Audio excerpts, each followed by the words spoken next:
Kemarin kan saya tantang itu. Satu Indonesia pendeta lawan saya sendiri. Bukan berkelahi secara fisik. Jangan memperalat masa Muslim, saya nggak usah peralat Muslim. Dia juga jangan memperalat masa Kristen.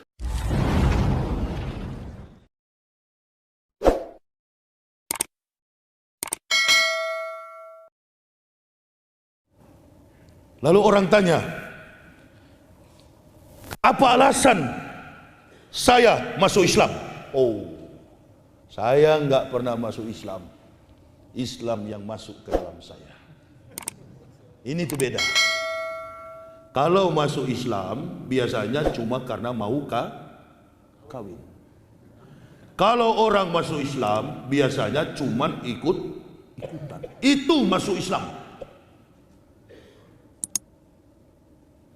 Asal sudah ketemu dengan apa yang ia niatkan, sudah boleh keluar lagi. Tapi kalau orang yang Islam masuk ke dalamnya, itu pilihan. Pilihan dari siapa? Allah. Al-Baqarah dan Quran Surah An-Nur itu kontras.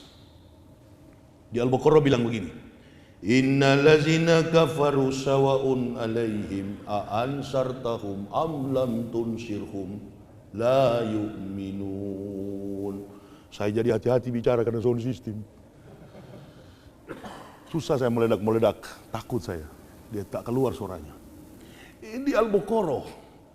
Sekalipun engkau meyakinkan Muhammad, orang kafir la yu'minun, tidak akan beriman. Itu dalam Al-Baqarah, versi mu'allaf.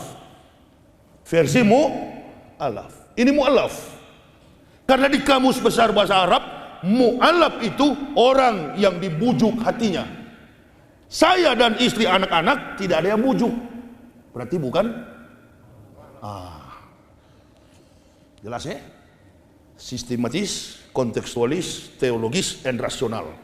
Itu Islam. Islam bi ilmi, Islam itu ilmu. Al-ilma bil kasab labi nasab. Islam itu ilmu. Ilmu itu dipelajari bukan karena nasab. Satu itu. Jadi tidak jadi ukuran. Antum duluan Muslim dibanding Yahya Waloni, belum jadi ukuran. Bukan jadi ukuran. Ukurannya di mana? Bangunan Masjid Siti Aisyah ini kuat, saya yakin 1000% karena pondasinya kuat. Amantu billahi wa bima qala Allah Ta'ala, amantu bi rasuli wa bima qala Rasulillahi sallallahu alaihi wasallam. Amantu billah, beriman kepada Allah, wa bima qala Allah Ta'ala, dan mengamalkan apa yang diperintahkan oleh Allah. Makanya ada sistematika ketika orang beriman mengucapkan dua kalimat syahadat. Asyhadu an la ilaha illallah wa asyhadu anna Muhammadar Rasulullah. Tidak hanya beriman kepada Allah, tetapi dia juga beriman kepada Nabi Muhammad. Kalau sudah beriman kepada Nabi kita Muhammad sallallahu alaihi wasallam, berarti kita sudah beriman kepada 123.999 Nabi yang diutus Allah. Di dalamnya ada 25 Rasul. Masya Allah. Nabi itu ada 124.000, tapi 123.999 Nabi gagal. Coba panggil ahli sejarah, bibliologi, ahli sejarah, teologis, teolog, filsuf. Tidak ada Nabi yang berhasil kecuali satu, baginda Rasulullah Muhammad sallallahu alaihi wasallam. Nabi yang terakhir gagal itu jaraknya 3.500 tahun dari Musa alaihissalam, Moses. Karena ini kitab Kristen ini suka dirubah-rubah. Musa diganti Moses, Daud diganti David. Makanya orang Solo banyak yang rubah-rubah nama Isa diganti Yesus. Isa diganti Yesus. Saya aneh lihat orang berdebat di YouTube. Sampai sekali Zakir Naik pun menyebut Yesus itu Isa, berarti awam. Beliau awam, bukan ahli. Di dalam studi antropologi linguistik, budaya dan bahasa, kalau saya tanya kepada ibu bapak, saudara-saudaraku rahimakumullah, ada orang bernama Ahmad, ada orang bernama Suyono, mana di antara dua orang ini orang Jawa? Mari kita buka. Ini saya bikin 8 satuan kredit semester supaya kita tahu bahwa Islam itu hebat. Ada dua orang, satu bernama Frederick, satu bernama Donald, satu bernama Saipul. Mana orang Indonesia? Saipul. Satu bernama Jesus, satu bernama Isa, satu bernama Joshua Hamasya. Mana Nabi yang ke-24 yang disebut dalam bahasa Arab Isa yang sebenarnya? Bingung akhirnya kan? Karena sudah terkonsep di dalam mindset kita.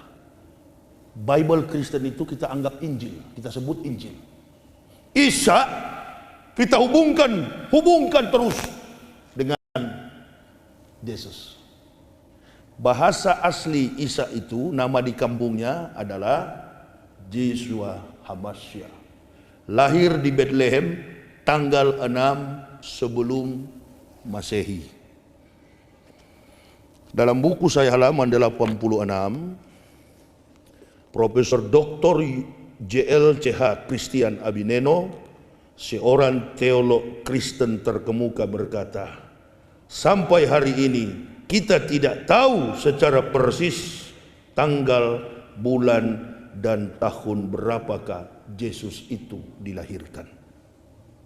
Lihat Abineno, ibadat jemaat dalam abad-abad pertama, Badan Perpustakaan Kristen BPK, Jakarta 1961 halaman 64. Yang berkata ini bukan Yahya Waloni. Yang mengatakan ini pendeta kaliber kelas dunia Abineno, teolog terkemuka di kalangan Kristen.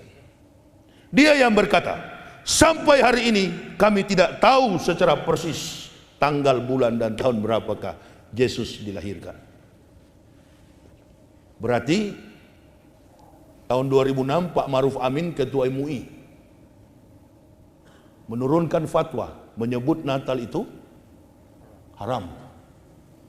Tapi begitu 2018 mau calonkan diri jadi presiden, dia berdiri di depan kamera lalu mengatakan, selamat hari Natal. Udah ngos-ngosan pula, selamat hari Natal. Dulu haram. Apakah menyebut selamat Natal itu haram? Saya tidak. Banyak jamaah yang WA ke saya, Ustaz, betulkah selamat Natal itu haram? Tidak. Tidak semudah itu mengharam-haramkan orang Islam. Tapi kalau kita lihat dari versi otak pendeta, mereka mengatakan kami tidak tahu secara pasti. Berarti bukan haram.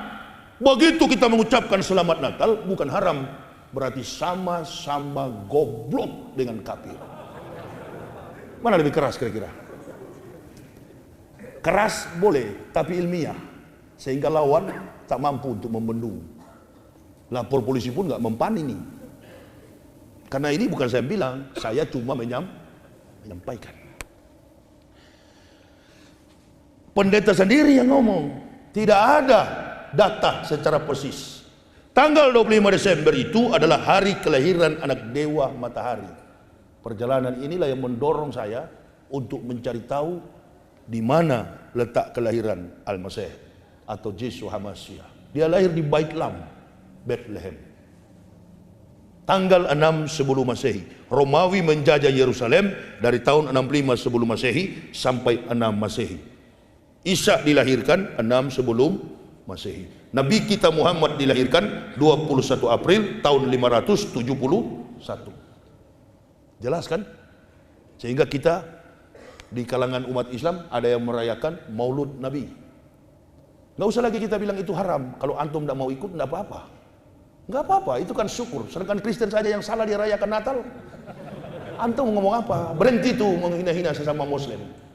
bidah kafir kepada sesama hanya memperkokoh benteng kafir itu. Makanya orang kafir mencari titik kelemahan di mana ada keretakan perpecahan antara ukhuwah Islam ini. Saya paling tidak suka kalau dengar ada penceramah yang suka menjustis sama Muslim. Karena saya suka kalau orang Islam itu bersatu. Saya bukan NU. Kalau yang kunut ada juga tidak kunut. Terima Ustaz ceramah di Boyolali. Muslim. Kau jaga gereja, Ustaz kau usir. Pakai uniform lengkap, baret miring, SD kau tidak tamat. Akibat kebodohan inilah mudah digiring oleh opini. Prinsip tidak kuat, yang ada mengikuti apa saja yang penting bisa mengenyangkan. Ini tuh trik orang munafik. Dan Hitler dia berkata, orang munafik itu seperti lalat di atas feses. Dia berputar di atas feses, yang dia konsumsi adalah feses, tai. Saya sudah pensiun dari pemakan tai. Sekarang ada yang ikut. Gak apa-apa. Membuka ruang kepada kita untuk berpikir, oh memang kalau sudah Muslim harus lurus. Ya, ini agama yang lurus. Nggak boleh separuh-separuh. Ya ayyuhalladzina amanu udkhulu fisilmi kafah. Masuk ke dalam Islam secara sungguh-sungguh. Benar-benar. Bukan separuh-separuh. Bukan setengah-setengah. Kemarin kan saya tantang itu. Satu Indonesia pendeta lawan saya sendiri. Bukan berkelahi secara fisik. Jangan memperalat masa Muslim. Saya nggak usah peralat Muslim. Dia juga jangan memperalat masa Kristen. Duduk kita di meja debat, berkelahi, bertarung kita secara intelektual. Karena manusia ini perlu penjelasan. Saya ceramah di sini bukan menyerang Kristen, bukan. Sayang kepada mereka supaya masuk Islam. Asyidau alal kufar, keras kepada kafir supaya sembuh, termasuk wali kota Solo ini.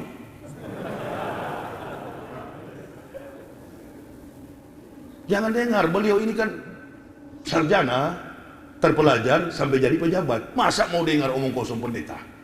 Masuk saja ke dalam walladzina kafaru wa kassabu bi ayatina ulaika ashabun nar khalidina fiha wa bi'sal masir. Orang-orang kafir yang mendustakan ayat-ayat kami tempatkan mereka ke dalam neraka jahanam. Itulah seburuk-buruk tempat kembali. At-Tagabun.